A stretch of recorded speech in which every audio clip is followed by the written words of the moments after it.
చూద్దాం. చాలా interesting, very interesting updates మనకి వాళ్ళ పేపర్స్ లో కనిపిస్తున్నాయి. ఎలక్టోరల్ బాండ్స్ అంశం ప్రధాన అంశంగా మనం చర్చించాలి. రెండో అంశం ఢిల్లీ ముఖ్యమంత్రి అరవింద్ కేజ్రీవాల్ అరెస్టుకు సంబంధించిన అంశం ప్రధానంగా ఉన్నది. ఇవన్నీ కూడా ఇంటర్ రిలేటెడ్ అంశాలుగా మనకు కనబడతా ఉన్నాయి. Arvind Kejriwal arrest, Kalvakuntla Kavitha arrest before, and నిన్న ఎస్బీఐ ఈసీకి ఇచ్చిన డీటెయిల్స్ ఎలక్షన్ కమిషన్ టోటల్గా పబ్లిక్ డొమైన్లో పెట్టడం.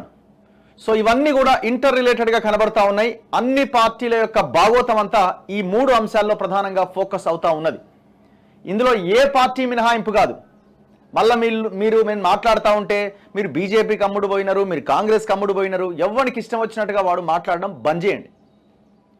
వెరీ క్లియర్గా నేను చెప్తున్నా, అన్ని పార్టీలు ఇన్వాల్వ్ అయినాయి. ఒకడు 90% చేస్తే, ఒకడు 70% చేస్తే, ఒకడు 30% చేసిండు. అంతా దొంగలే. ఇవాళ వార్తలన్నీ చదివిన తర్వాత నాకు వచ్చిన కన్క్లూజన్ ఏంటంటే, కాళేశ్వరం ప్రాజెక్టు పైన విచారణ గోదావరి నదిలో కలిపేసినారు. అది ఎట్లా జరిగిందన్నది చెప్తా. అరవింద్ కేజ్రీవాల్ని అరెస్టుకు ముందు కవితను ఎందుకు అరెస్ట్ చేశారు అన్న అంశంలో కూడా చాలా క్లారిటీ కనబడతా ఉన్నది. ఇందులో కూడా పెద్ద ఎత్తున గోల్మాల్ జరిగింది. ఢిల్లీ లిక్కర్ స్కామ్కి and Aurobindo pharma director Sarath Chandra Reddy arrest, విడుదల, ఆయన అప్రూవర్గా మారడం, దీనికి ఉన్న లింక్ ఏంటి, దీనికి ఎలక్టోరల్ బాండ్స్కు ఉన్న లింక్ ఏంటి, ఇవన్నీ మనకి కళ్ళకు గట్టినట్టుగా వాస్తవాలు కనబడతా ఉన్నాయి. అంతా దొంగలే. ఎంత దొంగలంటే అసలు వీళ్ళని బహిరంగంగా ఉరిదీసినా తప్పలేదు. ఈ పార్టీలని ఇంత దుర్మార్గంగా టోటల్గా తెలంగాణ జాతి సంపద మొత్తం దేశవ్యాప్తంగా వరదలాగా ఒక గోదావరి నదిలాగా ప్రవహించింది. గోదావరి నది మీన్స్ కాళేశ్వరం కట్టింది గోదావరి నది మీద కదా. ఈ మెగా కృష్ణారెడ్డి అనే దుర్మార్గుడు మొత్తం 100 కోట్ల రూపాయలు విచ్చలవిడిగా పనిచేసిండు. ఇవాళ మీరు టీవీ ఓపెన్ చేసి చూడండి, ఎవడు మాట్లాడిండో, ఏ ఛానల్ మాట్లాడిండో. ఇవాళ రేవంత్ రెడ్డి వెళ్ళి నరేంద్ర చౌదరిని కలిసిండు కదా, ఎన్టీవీ నరేంద్ర చౌదరి మెగా కృష్ణారెడ్డి గురించి రాసిండా? కాళేశ్వరం ప్రాజెక్టు గురించి రాసిండా? నరేంద్ర చౌదరి నీ గెలుపు కోసం ఉపయోగపడ్డా? రాధాకృష్ణని మీరు వెహికల్ వెనకాల వెళ్తూ కారులో కూర్చోబెట్టారు కదా, రాధాకృష్ణ మీ గెలుపుకు ఉపయోగపడ్డా? చెప్పండి. రామోజీరావుని కలిసినారు కదా, రామోజీరావు 9.5 సంవత్సరాలుగా ఎవడికి ఊడిగం చేసిండు? ఏ ఒక్కడైనా, ఏ ఒక్క పేపర్ అయినా, ఏ ఒక్క పార్టీ అయినా మెగా కృష్ణారెడ్డి అవినీతి మీద, కాళేశ్వరం అవినీతి మీద ఒక్కడన్నా ఒక స్టోరీ రాసిండా? కాళేశ్వరం ఏటీఎం బీజేపీ మాట ఇది. ఎక్కడ ఏటీఎం? మొత్తం ఏటీఎం డబ్బులు మొత్తం అందులో పెట్టింది మీరే, పంచక తిన్నది కూడా మీరే. ఇవాళ మెగా కృష్ణారెడ్డి ఎవరికి ఇచ్చిండు? ఎలక్టోరల్ బాండ్స్ రూపంలో పెద్ద మొత్తంలో బీజేపీకి ఇచ్చిండు, తర్వాత బీఆర్ఎస్కి ఇచ్చిండు, కాంగ్రెస్కి ఇచ్చిండు. ఇప్పుడు వీళ్ళేమంటారు? అవినీతిని సహించేదే లేదు. ఏంది అవినీతిని సహించేది లేంది? నేను ఒక పార్టీని అంటుంటే ఇంకో కార్యకర్తకు ఆహా ఓహో అని అనిపించుండొచ్చు. అందరి భాగోతాలు అట్లనే ఉన్నాయి, ఎవడు చక్కగా ఏం లేడు. అందుకే బంద్ చేయండి. ఒక పార్టీకి వత్తాసు పలకడం బంద్ చేయండి. ప్రజల పక్షాన నిలబడడం నేర్చుకోండి. ఏ కార్యకర్త అయినా, ఏ పార్టీ నాయకుడైనా పబ్లిక్ లైన్లో మీరు ఆలోచిస్తేనే మీరు నాయకులు అవుతారు. సో ప్రజల చాలా ఇంట్రెస్టింగ్ అప్డేట్స్ ఉన్నాయి. చాలా అంశాలు మనం మాట్లాడుకోవాల్సినవి చాలా ఉన్నాయి. చాలా క్లియర్గా మనం మాట్లాడదాం, డిస్కస్ చేద్దాం. ముందుగా వెలుగు విషయానికి వద్దాం. వెలుగులో ఇవాళ కనిపిస్తున్న వార్తలు, బీజేపీకి మెగా విరాళం 584 కోట్లు. మెగా కృష్ణారెడ్డి 2014కి ముందు చేతులు కట్టుకొని లీడర్ల దగ్గర నిలబడేటోడు. ఇట్లా ఏదన్నా ఒక చిన్న కాంట్రాక్ట్ దొరుకుతుందా, ఏదన్నా చిన్న పని దొరుకుతుందా అని.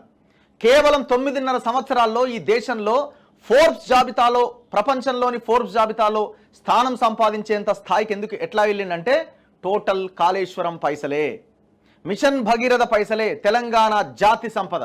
ఎవరెవరికి ఇచ్చిండు? బీజేపీకి 584 కోట్ల రూపాయలు ఇచ్చిండు. ఆ పార్టీకి అత్యధికంగా ఇచ్చిన కంపెనీ ఇదే. అంటే టోటల్ అన్ని కంపెనీలు బీజేపీకి బాండ్ల రూపంలో విరాళం ఇస్తే ఎక్కువగా ఇచ్చింది మెగా కృష్ణారెడ్డి. బీఆర్ఎస్కి ఇచ్చిండు 195 కోట్ల రూపాయలు ఇచ్చిండు. ఒక ఉప ప్రాంతీయ పార్టీ, అది ఒక చిన్న రాష్ట్రంలో ఒక చిన్న పార్టీ బీఆర్ఎస్ పార్టీ. ఆ దుర్మార్గుడికి లబ్ధి చేకూర్చినందుకు గాను 195 కోట్ల రూపాయల విరాళం ఇచ్చిండు. వీడు మాకు 100 కోట్ల పరువు నష్టం దావా ఇస్తాడు. నాకు 100 కోట్లు, ఇన్నారెడ్డికి 100 కోట్లు, 100 కోట్ల పరువు నష్టం దావా. నీకు మంది సొమ్ము దోసుకదిన్నది, తెలంగాణ సొమ్ము దోసుకదిన్నది సరిపోలేదు అన్నట్టు మేము క్వశ్చన్ చేస్తున్నామని మాకు 100 కోట్ల పరువు నష్టం దావా వేస్తాడు. వీడు దీనికి అన్నింటికి లెక్కలు చెప్పాలి కదా ప్రతిదానికి. డిఎంకేకు 85 కోట్లు డొనేట్ చేస్తాడు. ఎలక్టోరల్ బాండ్ల డేటాలో వెల్లడి, టీఎంసీకి 542 కోట్లు, డిఎంకేకు 503 కోట్లు ఇచ్చిన లాటరీ కింగ్ శాంటియాగో మార్టిన్, బీజేపీకి రిలయన్స్ గ్రూప్ కంపెనీల విరాళం 425 కోట్లు. సుప్రీం ఆదేశాలతో ఈసీకి ఎలక్టోరల్ బాండ్ల డేటా ఇచ్చిన ఎస్బీఐ. ఇక్కడ మనం గమనించాల్సింది, ఇందులో కాంగ్రెస్ లేదు కదా అని అనుకుంటున్నారా? కాంగ్రెస్ మెగా కృష్ణారెడ్డికి అనుబంధంగా ఉన్న వేరే ఒక కంపెనీ ద్వారా కాంగ్రెస్ పార్టీకి ఇచ్చిండు. వీళ్ళు రాయరు, ఎందుకంటే ఇది కొంచెం అటు ఇటుగా ఉంటుంది, వాళ్ళకి అనుకూలంగా ఉంటుంది కాబట్టి వీళ్ళు రాయకపోయి ఉండొచ్చు. అది వేరే లెక్క ఉన్నది. ఎక్కడుంది ఈ వార్త? ఇక్కడ చూద్దాం మనం చాలా క్లియర్గా, మీకు ఇక్కడ కనబడుతున్నది చూడండి. హైదరాబాద్కు చెందిన మెగా ఇంజనీరింగ్ కంపెనీ ఎలక్టోరల్ బాండ్ల ద్వారా బీజేపీకి 584 కోట్లు విరాళం ఇచ్చింది. ఆ పార్టీకి అత్యధికంగా డొనేట్ చేసిన కంపెనీ ఇదే అని ఎలక్టోరల్ బాండ్ల డేటాలో వెల్లడైంది. తన అనుబంధ company western UP power transmission ద్వారా మరో 80 కోట్లు కూడా బీజేపీకి మెగా డొనేట్ చేసింది. మెగా కంపెనీ మొత్తం 966 కోట్ల బాండ్లను కొనుగోలు చేయగా అందులో 60% బీజేపీకే ఇచ్చింది. అలాగే బీఆర్ఎస్ పార్టీకి 195 కోట్లు, డిఎంకేకు 85 కోట్లు డొనేట్ చేసింది. సుప్రీంకోర్టు ఆదేశాలతో స్టేట్ బ్యాంక్ ఆఫ్ ఇండియా గురువారం ఎలక్టోరల్ బాండ్ల పూర్తి వివరాలు సీరియల్ నెంబర్లతో సహా ఎలక్షన్ కమిషన్కి ఇచ్చింది. ఎస్బీఐ అందజేసిన ఎలక్టోరల్ బాండ్ల వివరాలను ఈసీ తన వెబ్సైట్లో అప్లోడ్ చేసింది. దీంతో ఏ కంపెనీ ఏ పార్టీకి ఎంత విరాళం ఇచ్చిందనే విషయం బయటకు వచ్చింది. దేశంలోనే టాప్ 18 కంపెనీలు బీజేపీకి డొనేట్ చేసినట్టుగా తేలింది. లిస్ట్లో రిలయన్స్ కంపెనీలు, లాటరీ కింగ్ శాంటియాగో మార్టిన్ కు చెందిన future gaming and hotel services company దేశంలోనే అత్యధికంగా 1368 కోట్ల విలువైన బాండ్లను కొన్నది. ఇందులో టీఎంసీకి 542 కోట్లు, డిఎంకేకు 503 కోట్లు విరాళంగా ఇచ్చింది. ఆ తర్వాత వైఎస్ఆర్సీపీకి 154 కోట్లు, బీజేపీకి 100 కోట్లు డొనేట్ చేసింది. రిలయన్స్ గ్రూప్నకు చెందిన కంపెనీగా ప్రచారం అవుతున్న క్విక్ సప్లై చైన్ 420 కోట్ల బాండ్లు కొనుగోలు చేసింది. ఇందులో 395 కోట్లు బీజేపీకి, 25 కోట్లు శివసేనకి ఇచ్చింది. ఇక రిలయన్స్ గ్రూప్లోనిదని చెబుతున్న మరో కంపెనీ హనీవెల్ ప్రాపర్టీస్ 30 కోట్లను బీజేపీకి డొనేట్ చేసింది. అయితే Keventer food park infra, MKJ enterprises, Madan Lal limited కలిసి 573 కోట్ల బాండ్లను కొనుగోలు చేసినాయి. ఇందులో 346 కోట్లు బీజేపీకి, 121 కోట్లు కాంగ్రెస్కి ఇచ్చినాయట. ఇగో ఇక్కడ చూడండి, వీళ్ళు డీటెయిల్స్లో రాయలేదు ఇక్కడ, కానీ మీరు ఇక్కడ చూడండి, కాంగ్రెస్ వాళ్ళు ఏం సంకలు గుద్దుకోవాల్సిన అక్కర్లే. Western UP power transmission Congress పార్టీకి 110 కోట్ల రూపాయల విరాళం ఇచ్చింది. 110 కోట్ల విరాళం ఇచ్చింది. ఇది బీజేపీతో పోల్చుకుంటే, టీఆర్ఎస్తో పోల్చుకుంటే తక్కువే కావచ్చు, కానీ మన పైసలు తెలంగాణ జాతి సంపద కాంగ్రెస్ అకౌంట్లో కూడా పడ్డది. ఈ వెస్టర్న్ యూపీ పవర్ ట్రాన్స్మిషన్ అన్నది మెగా కృష్ణారెడ్డికి అనుబంధంగా నడిపిస్తున్నటువంటి సంస్థ. ఇగో future gaming and hotel services Trinamool కాంగ్రెస్కి 542 కోట్లు ఇచ్చింది. వీడి మీద ఈడీ కేసులు, కథ, వ్యవహారం అన్నీ ఉన్నాయి. అంటే వీళ్ళు ఏం చేస్తారు, అందరినీ మేనేజ్ చేయాలి కదా. ఇప్పుడు ప్రభుత్వంలో ఉన్న వాళ్ళకి కొంచెం ఎక్కువ ఇవ్వాలి, మేనేజ్ చేయాలి. అధికారం ప్రతిపక్షంలో ఉన్న వాళ్ళు క్వశ్చన్ చేస్తారు కదా, వాళ్ళని కూడా మేనేజ్ చేయాలి. అందరికి ఇస్తే అందరు సైలెంట్గా ఉంటారు. ఇక మీడియా సంస్థలకి అన్అఫీషియల్గా ఇసిరేస్తూనే ఉండాలి, కుక్కలకి బిస్కెట్లు వేసినట్టుగా. Future gaming and hotel services డిఎంకేకి 503 కోట్లు ఇచ్చింది. Future gaming and hotel services వైఎస్ఆర్సీపీకి 154 కోట్లు ఇచ్చింది. బీజేపీకి 100 కోట్లు ఇచ్చింది. అసలు వీనికి ఎక్కడి నుంచి వచ్చినాయి ఇన్ని పైసలు? మొత్తం జనాన్ని ముంచిండు, పెద్ద ఎత్తున అవినీతి సంపదని పోగు చేసిండు. ఇప్పుడు ఆ పైసలు పార్టీలకు ఇచ్చిండు. ఈ పైసలు పార్టీలు ఏం చేస్తాయి, ఎలక్షన్ల టైంలో ప్రజలకు పంచుతాయి. ఓటుకు 1000 రూపాయలు, ఓటుకు 2000 రూపాయలు, ఓటుకు 5000 రూపాయలు లెక్క. మనకు అర్థమవుతుందా కొంచెమైనా? మెగా ఇంజనీరింగ్ కంపెనీ బీజేపీకి 584 కోట్ల రూపాయలు ఇచ్చింది. బీఆర్ఎస్కి 195 ఇచ్చింది, డిఎంకేకి 85 కోట్లు ఇచ్చింది, వైఎస్ఆర్సీపీకి 30 కోట్లు ఇచ్చింది. ఈ వైఎస్ఆర్సీపీకి మెగా కృష్ణారెడ్డికి లింక్ పెట్టింది ఎవడు? కేసీఆర్. ఈ దుర్మార్గులు ఇప్పుడు చెప్పాలా ఒక్కొక్కడు. ఇప్పుడు ఇంత భయంకరమైనటువంటి సిచ్యువేషన్ ఉన్న మనకి కాళేశ్వరం ప్రాజెక్టు మీద విచారణ ఎందుకు చేపడతలేరంటే ఎందుకు చేపడతారండి? ఒక్కొక్కడు మొత్తం ఎవరికి వాడు బాండ్ల రూపంలో పైసలు తీసుకున్న తర్వాత ఒక ఆయన వచ్చేమో ఏటీఎం అంటాడు, ఓ అవినీతిని సహించేదే లేదు, ఇంకా మేము మొత్తం అయిపోయింది, జైలు వేసినట్టే అని మాట్లాడతారు. ఇంకొక ఆయన వచ్చేమో జ్యుడిషియల్ ఎంక్వైరీ అని మేడిగడ్డ చుట్టూ తిరుగుతూ ఉంటాడు, అదేదో తిరిగినట్టు. అదే పక్కనున్న పంప్ హౌస్కి పోడు, ఇంకో దగ్గరికి పోడు. ఇంత దుర్మార్గంగా ఇప్పుడు ఇది వెస్టర్న్ యూపీ పవర్ ట్రాన్స్మిషన్ అన్నది మెగా కృష్ణారెడ్డి అనుబంధ సంస్థ. ఇది కాంగ్రెస్కి 110 కోట్లు ఇచ్చిండు, బీజేపీకి 80 కోట్లు ఇచ్చిండు. ఈ బీజేపీకి 80 కోట్లు ప్లస్ ఈ 584 కోట్లు కలిపితే దాదాపు 600 కోట్లు దాటుతున్నది, 650 కోట్లు అవుతున్నది. ఇది చూడండి, యశోద హాస్పిటల్ బీఆర్ఎస్కి 94 కోట్లు ఇచ్చింది. సిగ్గుందా? బీఆర్ఎస్కి యశోద హాస్పిటల్ 94 కోట్లు ఇచ్చింది. ఇదే యశోద హాస్పిటల్ కాంగ్రెస్కి 64 కోట్లు ఇచ్చింది. ఇది హాస్పిటల్ గైడ్ లైన్స్లోనే చాలా క్లియర్గా చట్టంలో, రాజ్యాంగంలో పొందుపరచబడి ఉంటుంది. ఏమని? ఎటువంటి లాభాపేక్ష లేకుండా నడపాల్సినవి ఆసుపత్రులు, స్కూళ్ళు. మరి వీడికి ఎక్కడి నుంచి లాభం వచ్చింది? ఎట్లా వీడు ఇన్ని కోట్ల 200 కోట్ల రూపాయలు, దాదాపు 150 కోట్ల రూపాయలు డబ్బులు పంచిండు? ఎట్లా పంచగలిగిండు? శవాలకు ట్రీట్మెంట్ చేసి పంచగలిగిండు. శవాలకు ట్రీట్మెంట్ చేసి పార్టీలకు పైసలు ఇచ్చిండు. ఒక్క పార్టీ వాడన్న ఆనాడు నేను యశోద హాస్పిటల్ ముందుకెళ్ళి మాట్లాడితే ఒక్కడన్నా మాట్లాడిండా? రమ్యారెడ్డి అనే తండ్రి తన కూతురికి డెంగ్యూ వచ్చి హాస్పిటల్లో జాయిన్ చేస్తే 2 రోజులకి 6 లక్షల రూపాయలు వసూలు చేసి దుర్మార్గుడు నా మీద మళ్ళీ వీడియోలు పెట్టి ఇంత డిమాండ్ చేసిన, అంత డిమాండ్ చేసినని, బ్లాక్మెయిల్ చేసినని వీడియోలు పెట్టినాడు. ఒక్క పార్టీ వాడన్నా ఒక్కడు. చివరికి న్యాయ వ్యవస్థ కూడా ఆ కేసుని పక్కన పెట్టేసింది. ఇంతవరకు ఆ తీర్పు ఇవ్వడానికి వాళ్ళు ఇబ్బంది పడతా ఉన్నారు. అర్థం కావట్లే. అంటే ఏ వ్యవస్థనైనా మేనేజ్ చేసేస్తున్నారు. టోటల్ న్యాయ వ్యవస్థతో పాటుగా అన్ని వ్యవస్థల్ని మేనేజ్ చేస్తున్నారు. ఇట్లా దేశ సంపద, ఈ తెలంగాణ సంపద మొత్తం విశ్వవ్యాప్తం అవుతున్నది ఒకవైపున. ఇంకొక వైపున ప్రజలు ఇల్లు లేక, నీళ్లు లేక, తిండి లేక, రైతులు చనిపోతూ, ఇక మనం తెలంగాణ పునర్నిర్మాణం అంటే చెప్పు తీసుకొని కొట్టాలి. ఎవడన్నా తెలంగాణ పునర్నిర్మాణం చేస్తా అని బయలుదేరి బయటకు వస్తే, ఎవడన్నా అవినీతిని మేము సహించము, అవినీతిని బొక్కలో వేస్తాము, తొక్కుతాము, కాళేశ్వరం ఏటీఎం అంటే చెప్పు తీసుకొని కొట్టాలి అవన్నీ. అన్ని పార్టీల నాయకులకి ఇది ఒక హెచ్చరిక. అందుకే ప్రజలు మారాలి. ప్రజలు మారినప్పుడు మాత్రమే ఇది సాధ్యమవుతుంది. అరే ఒక్కడమన్నా మనం డిమాండ్ చేస్తున్నామా? ప్రభుత్వ విద్య, ప్రభుత్వ వైద్యం ఎందుకు లేదు మన దగ్గర అని ఒక్కడన్నా అడుగుతున్నామా?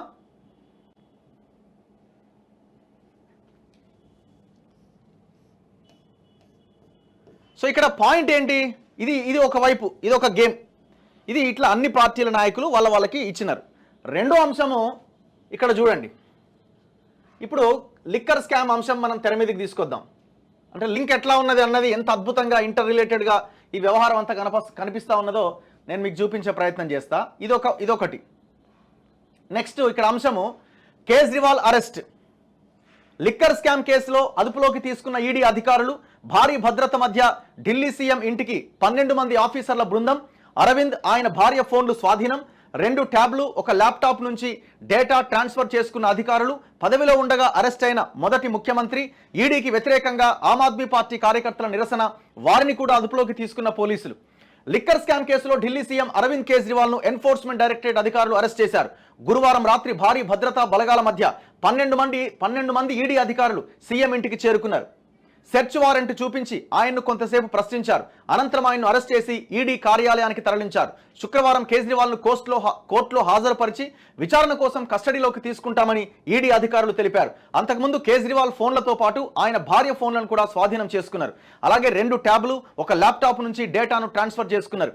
అధికారులు సీఎం ఇంట్లో ఉన్నంతసేపు ఢిల్లీ పోలీసులు, ర్యాపిడ్ యాక్షన్ ఫోర్స్ సిబ్బంది ఆయన ఇంటి బయట కాపలాగా ఉన్నారు.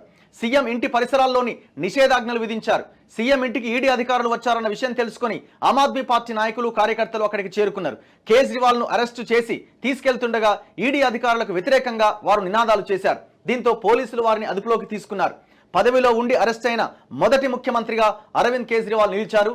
అయితే ఢిల్లీ లిక్కర్ స్కామ్ కు సంబంధించి మనీ లాండరింగ్ కేసులో అధికారులు దర్యాప్తు చేస్తున్నారు. సో ఈ లిక్కర్ స్కామ్ లో లాస్ట్ వికెట్ అరవింద్ కేజ్రీవాల్. అయితే ఇక్కడ ఈ బాండ్స్ కి దీనికి ఏం సంబంధం లిక్కర్ స్కామ్ కి అని మీరు అనుకోవచ్చు. ఒక్కసారి చూడండి, నేను చాలా క్లియర్గా ఎక్స్ప్లెయిన్ చేస్తా, చాలా క్లియర్గా నేను మీ ముందు పెట్టే ప్రయత్నం చేస్తా. ఇప్పుడు ఇందులో అరబిందో ఫార్మా ఒక్క నిమిషం.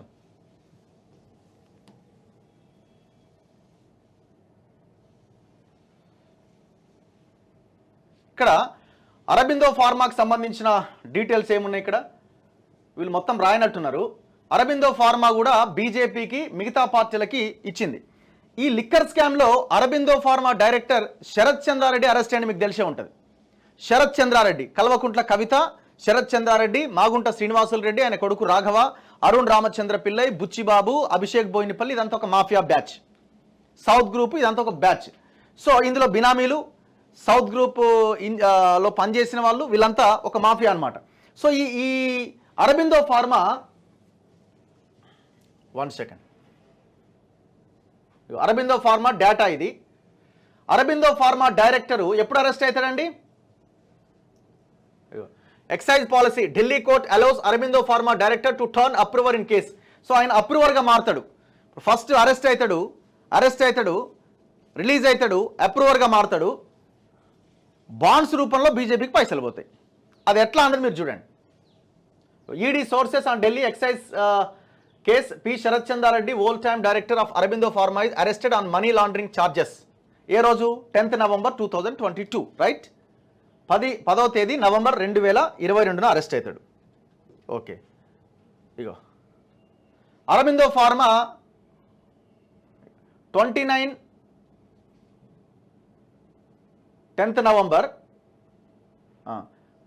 November, దెన్ ఇమీడియట్గా 29th Novemberకి అరబిందో ఫార్మా బాండ్స్ రూపంలో బీజేపీకి పైసలు ఇస్తుంది.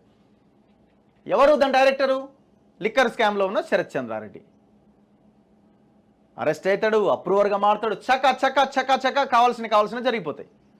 ఎట్లా? బాండ్స్ రూపంలో పైసలు పోయినాయి. ఇప్పుడు నిన్న రేవంత్ రెడ్డి అంటున్నాడు, కేసీఆర్ ప్రశాంతంగా, కేసీఆర్ తెలిసి ఇదంతా ఒక గేమ్ అని. కవిత అరెస్టు ఇదంతా ఒక పెద్ద డ్రామా. ఎవరికి ముట్టాల్సింది వాడికి ముడుతున్నది, ఎవరికి పోవాల్సింది వాడికి పోతున్నది. మనం ఏదో జరుగుతుంది కాళేశ్వరం విషయంలో, కాంగ్రెస్ ఏదో చేస్తుంది, బీజేపీ ఏదో చేస్తుంది అనుకుంటే ఉత్తదే. లిక్కర్ స్కామ్లో కవిత అరెస్ట్ అయింది, ఓ సంవత్సరం జైల్లో ఉంటుంది, 2 ఏళ్ళు జైల్లో ఉంటుంది, ఆమె ఏడుస్తుంది తుడుస్తుంది అంటే అంత డ్రామానే. ఈ ఎలక్టోరల్ బాండ్స్కి, లిక్కర్ స్కామ్కి, నిన్నటి కేజ్రీవాల్ అరెస్ట్కి టోటల్ ఇంటర్ రిలేటెడ్ సబ్జెక్ట్స్ ఇవన్నీ కూడా. ఇదే డేటా కదా. అరబిందో ఫార్మా డైరెక్టరు 22/11, ఇదేంటిది 29/11/2022, ఇక్కడ 8/11/2023, November 8th 2023 నుంచి ఆయన ఎలక్టోరల్ బాండ్స్ రూపంలో ఇచ్చినటువంటి బాండ్స్. ఎక్కడి నుంచి వచ్చినాయి పైసలు వీళ్ళకి, మాఫియాకి? జనం రక్తం తాగితే ఈ పైసలు వచ్చినాయి కరోనా టైంలో. విత్ డీటెయిల్స్ ఇవన్నీ కూడా. ఇగో ఇక్కడ ఇంకా క్లియర్గా మనం చెప్పాలంటే, నేను కొంత డేటాని రాయడం జరిగింది. అంటే ఎట్లా అని దీని మీద రీసెర్చ్ చేసే కొద్దీ నాకు కనిపించిన విషయాలు ఏంటంటే, ఇగో Delhi CM Kejriwal was arrested yesterday by ED in the liquor policy case. One of the main accused, Pinaka Sarath Chandra Reddy of Aurobindo pharma in the case, who turned approved gave 62 crore via bonds of which 45.5 crore went to the BJP. 44.5 కోట్ల రూపాయలని బీజేపీకి ఇచ్చిండు. ఎప్పుడు ఇచ్చిండు? On 10th November 2022. ఇంతకుముందు నేను చెప్పిన కదా, చూపించిన with evidence. Sharath Chandra Reddy of Aurobindo pharma was arrested by ED in the liquor case. 15th November 2022, Sharat's Aurobindo Pharma donates electoral bonds worth 5 crore to BJP. First, ఆయన అరెస్ట్ అయిన జస్ట్ 4 daysకే అరబిందో ఫార్మా ఎలక్టోరల్ బాండ్స్ రూపంలో బీజేపీకి పైసలు ఇస్తుంది. On 1st June 2023, Sarath Chandra Reddy turned అప్రూవర్గా మారిపోతాడు ఇమీడియట్గా. Next 8th November 2023, Sharat's Aurobindo Pharma gave another 35 crore to the BJP via Aurobindo Pharma plus APL Healthcare. ఎంత? 8th November రోజు 35 కోట్లు. Total donation by Aurobindo Pharma and APL Healthcare through electoral bonds after Sharath Chandareddy was arrested. 40 కోట్ల రూపాయలు ఆయన arrest తర్వాత వాళ్ళకి ముడతాయి. మరి ఒక లిక్కర్ స్కామ్లో అరెస్ట్ అయిన వ్యక్తి దగ్గర నుంచి మీరు ఎట్లా బాండ్ల రూపంలో పైసలు తీసుకున్నారు? దట్టు ఆ కేసులో ఉండగా, ఆ కేసులో అరెస్ట్ అయ్యి బయటకు వచ్చిన తర్వాత. అరే మరి ఇప్పుడు అరెస్ట్ చేసిరు కదా, కేజ్రీవాల్ని కూడా అరెస్ట్ చేసిరు కదా అంటే, కేజ్రీవాల్ని అరెస్ట్ చేయడానికే కవిత అరెస్ట్. కేసీఆర్ ఎందుకు ప్రశాంతంగా ఉన్నాడు అంటే, కవిత ఆఫ్టర్ ఎలక్షన్ తర్వాత బయటికి రాబోతున్నది, వచ్చే అవకాశం ఉన్నది. లేకపోతే ఒకవేళ అప్పుడు పొలిటికల్ ఈక్వేషన్లు వేరే, కేసీఆర్ తొడగొడితే అలానే ఉండొచ్చు, లేదని కాళ్ళు మొక్కితే బయటికి రావచ్చు. ఇప్పుడు ఇదంతా ఇన్వెస్టిగేషన్లో భాగంగా జరిగిందే కదా. ఒకవైపు ఇన్వెస్టిగేషన్ జరుగుతున్నప్పుడే తెర వెనక జరిగిన కార్యక్రమాలు ఇవన్నీ. మరి మీరు చెప్పాలి, మాకేం సంబంధం లేదు, ఈడీకి మాకేం సంబంధం, విచారణకు మాకేం సంబంధం అని మీరన్నా బయటకు వచ్చి చెప్పాలి. అరెస్ట్ అయిన తర్వాతనే ఎలక్టోరల్ బాండ్స్ మీకు ఎట్లా వచ్చినాయో చెప్పాలి. ఇది రిలేటెడ్ సబ్జెక్ట్ అనమాట, ఇంటర్ రిలేటెడ్ సబ్జెక్ట్స్ ఇవన్నీ కూడా. సో ఇంకా డిస్కస్ చేద్దాం మా కమింగ్ వచ్చే పేపర్స్లో. నెక్స్ట్